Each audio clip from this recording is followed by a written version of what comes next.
তো গোৱালপাৰাবাসী ৰাইজ আপোনালোকে হয়তো গম নাপায় আৰু শুনি বহুত বেছি ভাল পাব যে গোৱালপাৰাত এখন নেশ্যনেল লেভেলৰ ডান্স কম্পিটিশ্যন হ'বলৈ গৈ আছে আৰু ডান্স কম্পিটিশ্যনটোৰ নাম হৈছে গোৱালপাৰা ডান্স লীগ আৰু আপোনালোকে যদি এই ডান্স লীগত পাৰ্টিচিপেট কৰিব বিচাৰে যদি আপোনালোকে ভাবে যে ডান্স কম্পিটিশ্যনত পাৰ্টিচিপেট কৰিব তেতিয়াহ'লে অহা 20 তাৰিখে অনলাইন অডিশ্যন শেষ হ'ব তো আপোনালোকে অনলাইন অডিশ্যনটো 20 তাৰিখৰ ভিতৰত দিব পাৰে অলৰেডি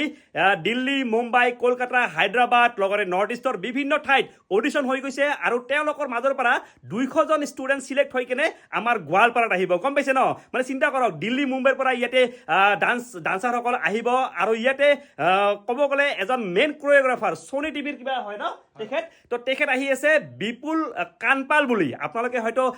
জানে বা যদি চিনি নাপায় এবাৰ ইউটিউবত চাৰ্চ কৰি চাব গম পাই যাব তো তেখেত আহি আছে লগতে গোৱালপাৰা বহুত ডাঙৰ ডাঙৰ DCSP সকলোৱে থাকিব আৰু ইয়াৰ উপৰিও বহুত ডাঙৰ ডাঙৰ মানুহো থাকিব আৰু গোৱালপাৰা ডান্স লীগৰ প্ৰাইজ মানিটো শুনিলেও আপোনালোকে বহুত ভাল পাব মানে 1,10,000 টকা প্ৰাইজ মানি দিবলৈ গৈ আছে গম পাইছে ন মানে গোৱালপাৰাত ইমান ডাঙৰ প্ৰগ্ৰাম এটা যে হৈ আছিলে সঁচাকৈ গম পোৱা নাছিলো আজি গম পালো লগতে এই অনুষ্ঠানটো মানে আয়োজন কৰি আছে এইফালে চাব পাৰে মোৰ লগত আছে এইফালে বাপন আছে লগতে খালিদুৰ আছে এইফালে পাৰ্থ আছে এইফালে নিকুল আছে তো এওঁলোকে লগ হৈ আৰু এওঁলোকৰ লগত আৰু বহু কেইজন ব্যক্তি আছে এওঁলোকে লগ হৈ এই নেশ্যনেল লেভেলৰ ডান্স কম্পিটিশ্যনটোৰ আয়োজন কৰিছে আৰু এতিয়া মোৰ লগত চাব পাৰে বাপন আছে আৰু বাপনে আপোনালোকক এই অনুষ্ঠানটোৰ বিষয়ে কিবা কৈ আছে আপোনালোকে অলপমান শুনি লওক 29 আগষ্টত ছেমি ফাইনেল আছে আৰু 30 আগষ্টত ফাইনেল আৰু অলৰেডি আমাৰ দিল্লী মুম্বাই কলকাতা সবতে অডিশ্যন হৈ গ'ল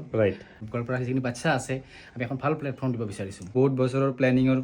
ফলত ফাইনেলি আমি এইটো ষ্টেজত আহি পাইছোঁ যে গোৱালপাৰাত এটা নেশ্যনেল লেভেল ডান্স কম্পিটিশ্যন হৈ যাইছে